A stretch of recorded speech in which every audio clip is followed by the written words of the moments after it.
Four-tier Pokuase Interchange project located in the north in the Greater Accra region is fully complete and has now been handed over. It is the first four-tier interchange in West Africa. The stretch is expected to ease the gridlock traffic, a very familiar feature on this stretch, especially at the Pokuase Junction, the Awoshi-Pokuase and Accra-Kumasi Road. Formally opening the $84 million completed project, President Pokuase said the government is at full steam.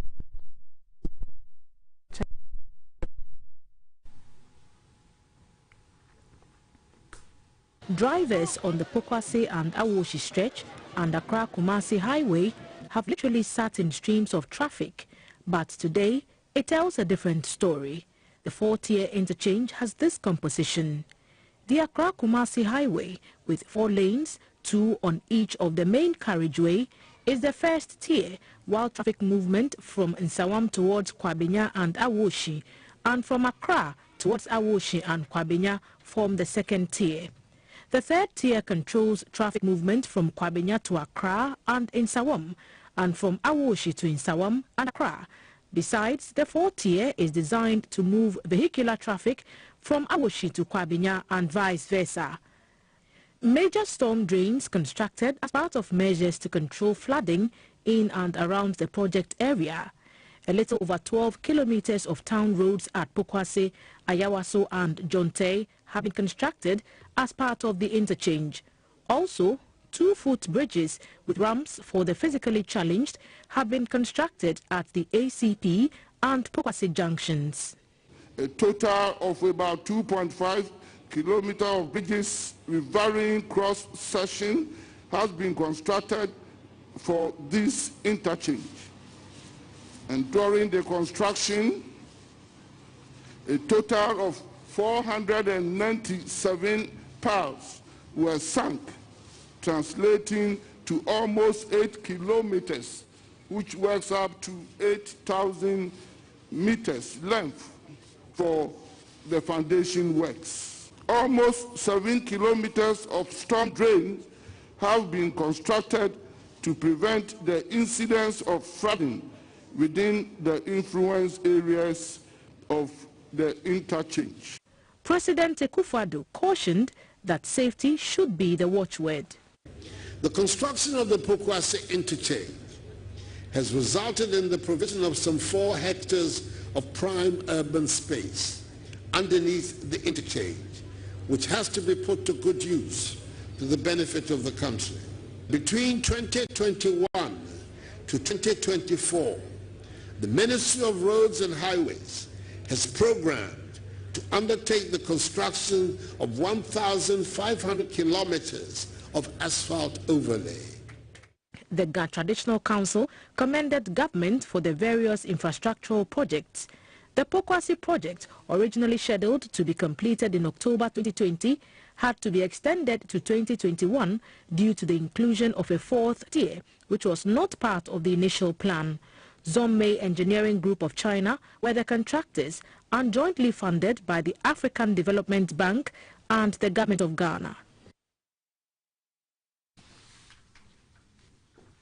With the news that the hitherto nightmarish traffic experience around the Pokuase area is now in history, official opening of the four-tier interchange, officials and residents are upbeat about what it means for future of travel along the corridor and the direct benefits to the community. My colleague Thelma Taki will bring us some interactions she had with stakeholders on the sidelines of the ceremony.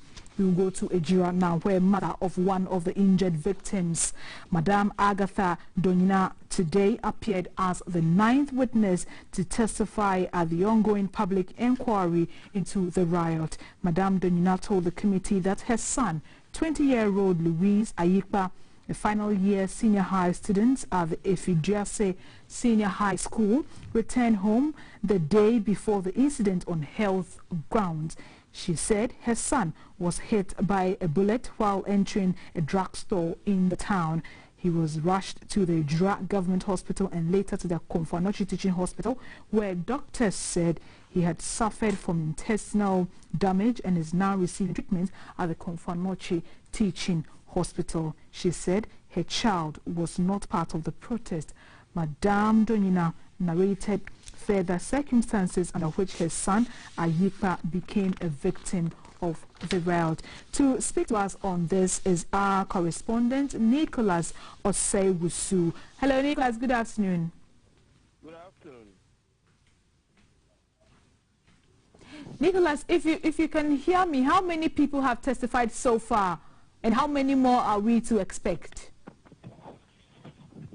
Today's hearing has ended. We have adjourned it to Monday.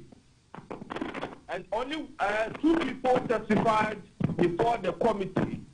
One was during the public hearing, and the second one, who is supposed to be the 10th witness, testified in camera. So the media was not privy to the testimony of the 10th witness before the committee. Very well. What are some of the issues that came up today? I would say that today the start of the hearing delayed for 1.5 hours. When the chairman of the committee was adjourned the meeting yesterday, he indicated to us that, as has been the normal practice, today's proceedings were supposed to have started at 10 a.m. The media, we were there well ahead of time, and looking forward to the start of the proceedings at a time as has always been promised by the committee. Unfortunately, we had to wait for that long. It was at 10:30 that the committee, led by its chairman, Justice George Kinsley, appeared to sit in public to hear testimonies. When they came, they gave the explanation that the delay had been necessitated by the late arrival of witnesses who are coming on their own volition. And so their delay had been the reason for the late start of the hearing for today. When he came, he also indicated that they had come ready to listen to the witnesses, because those who were supposed to have appeared had a further detail about the witness and whatever information that was available. Well, thank you very much, Nicholas. I've been speaking with my colleague Nicholas Osei-Wusu, who is following proceedings at the Ejura sitting today. The highlight was the hearing of Madame Agatha Donina, who is one of the victims' mother. Will still remain at the Ashanti region, where the Minister for Food and Agriculture, Dr. Owusu Efiri-Akoto, met directors of agriculture at Kumasi in the Ashanti region. Discussion centered on assessing challenges confronting government's agriculture flagship program, Planting for Food and Jobs. The minister said since its inception, the government has spent $1 billion in agriculture subsidy alone. This, he says, demonstrates government's commitment to improving agriculture in the country.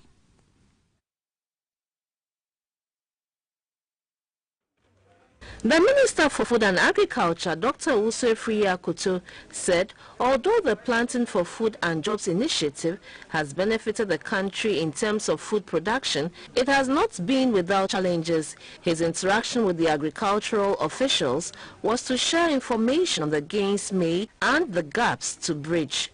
Yields of the cereals and the tubers are going up in such a fantastic manner, and if it continues in the next few years, and which I know it will continue, because we have only reached half of the farmers. So far we have 1.5 million farmers nationwide on the program. There are more than 3 million farm households according to the latest agricultural census. So we still have a long way to go. We are making progress, but not such a substantial progress to be able to add value in terms of processing, because most of the processing capacities already installed are well below what in terms of output. well below what they should be. The team also visited the Amanfrom prison farms in the Ashanti region. The commandant of the prison, ADP Francis Yopo, said the prison has an oil palm plantation on a 40-acre land which is harvested all year round.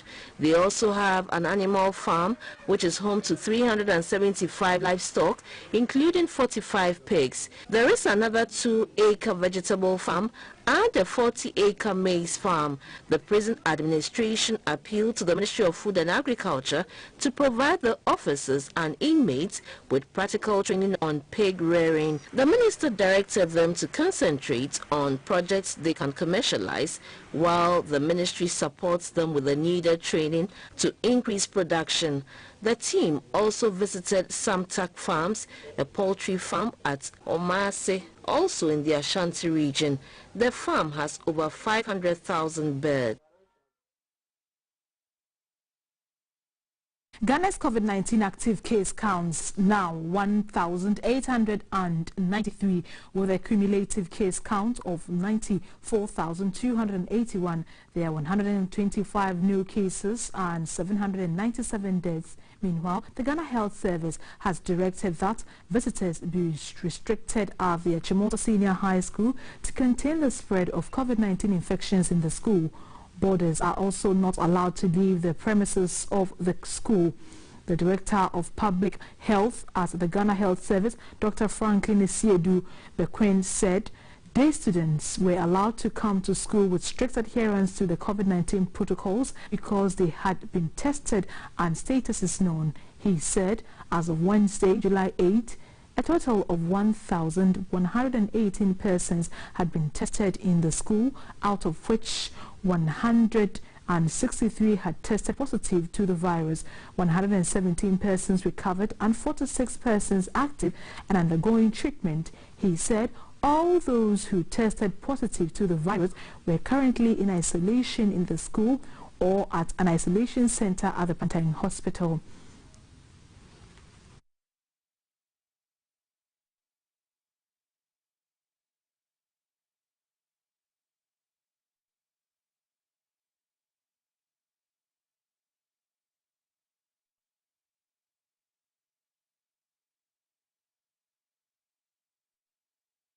For Environment, Science and Technology and Innovation, Dr. Kwekwe has visited the Council of Scientific and Industrial Research, CSIR, to familiarize himself with work at the institution and to also know at first hand some of the challenges.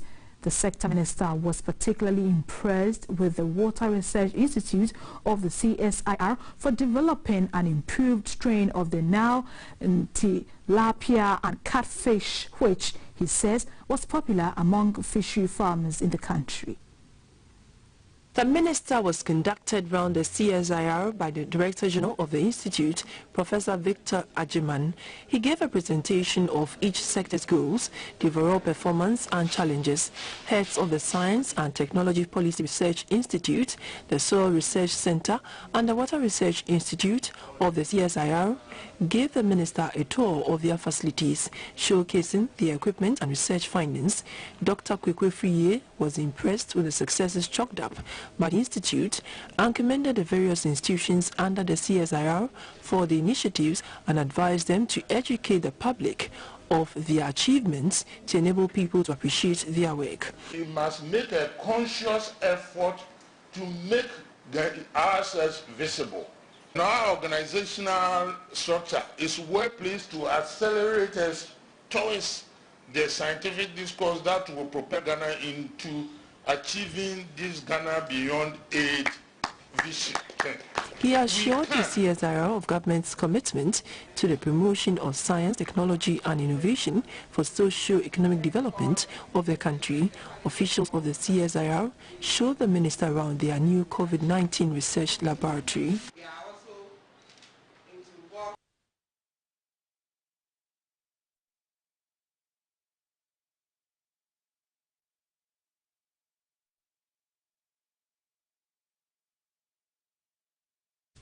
At a meeting between the Council of State and players of the economy, the focus was on factors leading to the rising cost of goods and services in the country. The interaction will enable the Council to better advise the President accordingly. It was generally noted that COVID-19 accounted for the increased high cost of importing goods coupled with unfair trade practices. Sarah Ofori gives us the detail.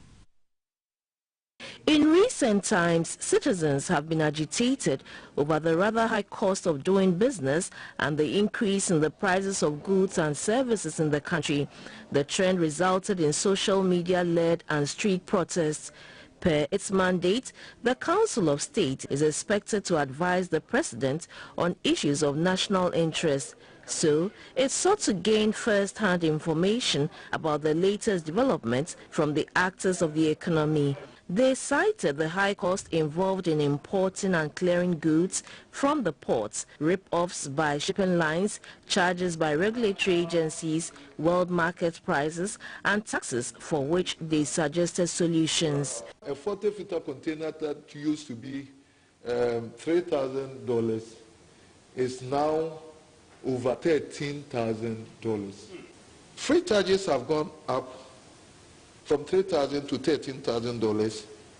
We got a notification that they are now going to apply the new ever-rising freight charges, factor it into their cost of calculating duty. When that is done, we are finished.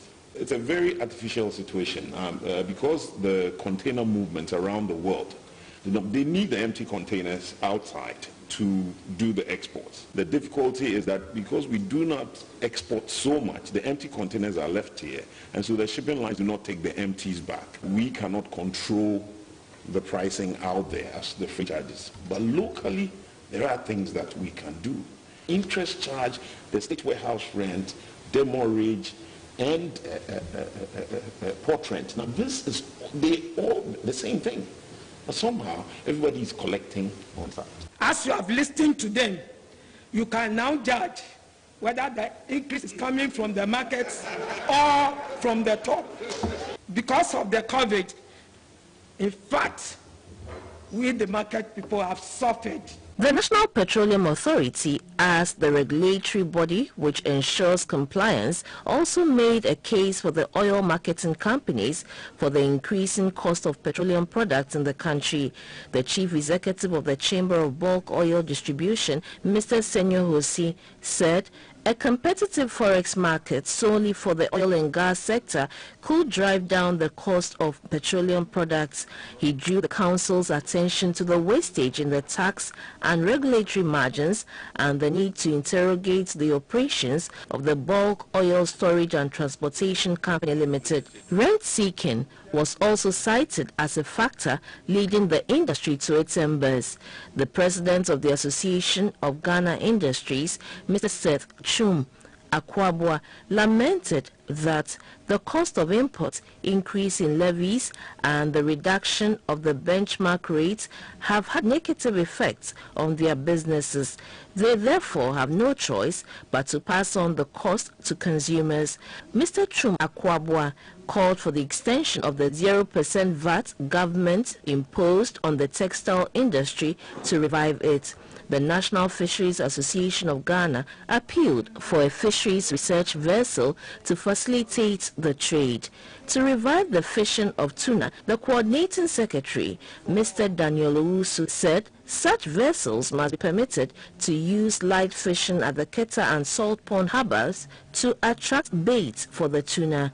The Council of State, after querying the presentation, described the expose as insightful. The Council of State will subsequently forward their recommendations to the President, Nana Akufo-Addo, for his perusal and action. Their problem is a cost of doing business, and that involves so many sectors. It's giving us a lot of food for thought, and we are going to digest all that have been given us, and then we'll make the appropriate recommendations. Sarah for GBC News, Accra.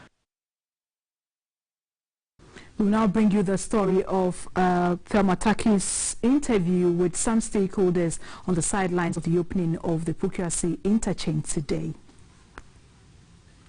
After 36 long months of construction, which led to major disruptions on the Pokuase stretch of the N4, the long hours of gridlock traffic are finally to see an end. The $84 million project is officially open to the traffic. But it has not been an easy road, as some challenges had to be surmounted to bring the vision alive. The resident engineer of the project, Mr. Kwabena Brempong, says a few more details are being tidied up. We still have some road markings to do. We have some more road signs to install. Because you see, after we've done all this, we get feedback from the motorists and the pedestrians. So we get back to them, whatever they tell us, we hear these things on the social media. We then go back to the drawing board and say, okay, it looks like this is confusing. Let us put this there. They are going to provide a very nice transport terminal so that those who use or who live within the area can get there and take their trotros or their taxis, so that we do not have the trotros and being on the road. Now, when you go onto the old Accra Kumasi Road, we have also provided another terminal to cater for the needs of taxis and generally commercial vehicles. The National Road Safety Authority is a major stakeholder charged with ensuring that everything is shipshape. Its Director General, Madame May Obri Yeboah, gives our news crew a thumbs up. We are sure that with the massive education that we have done, and we will continue to do this for a period of time, so that people will become used to it and they would rather use the footbridges, which normally they would not want to use. Being a Ga community, members of the Ga Traditional Council present at the ceremony were visibly excited about the prospects of the Pokuase interchange. The Queen Mother of Pokuase, Na Klokai Densua, assured that traders will not be allowed to mar the beauty of the project.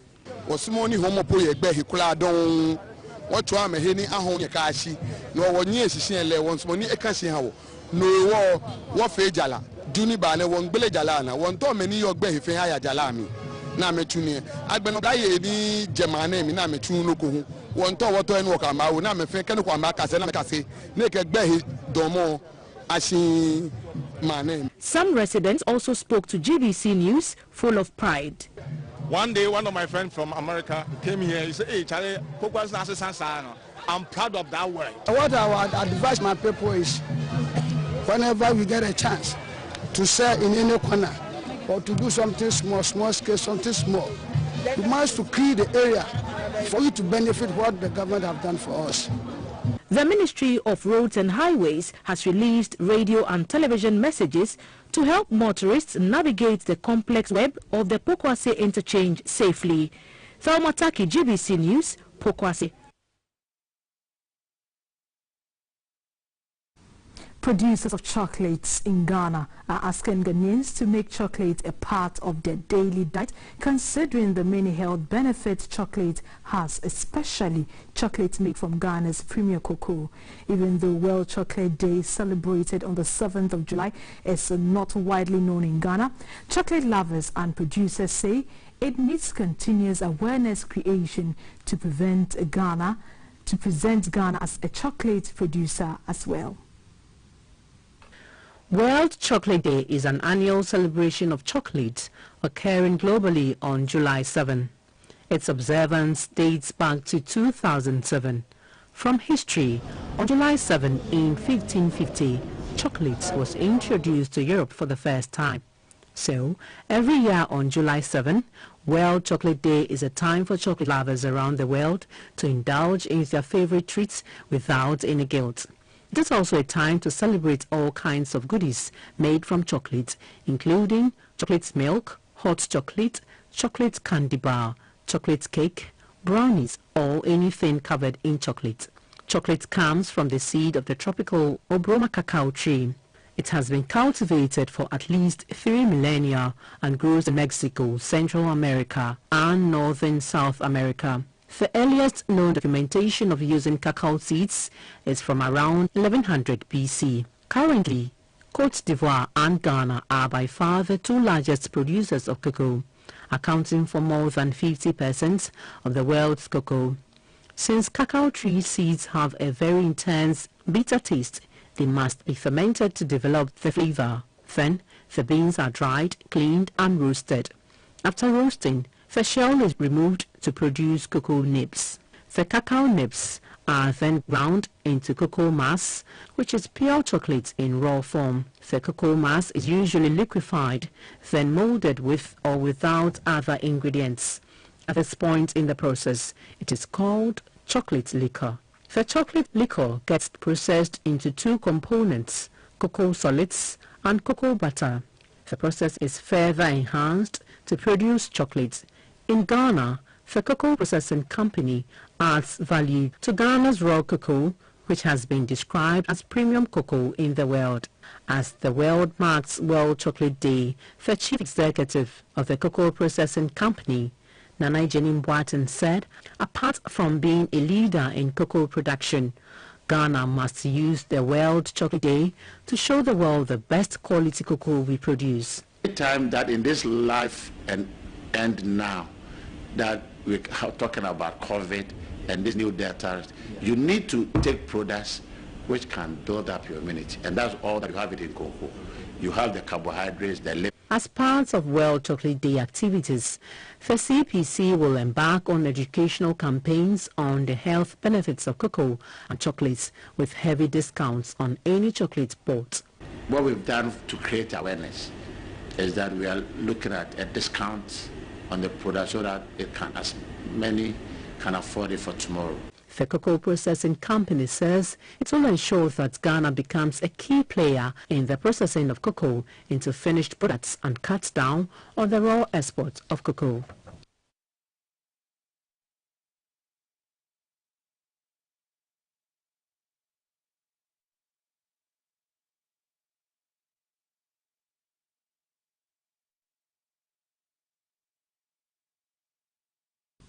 You're watching News Hour live on GBC News, the News and Governance channel. We'll take a quick break. We'll be back with the business segment. Please stay.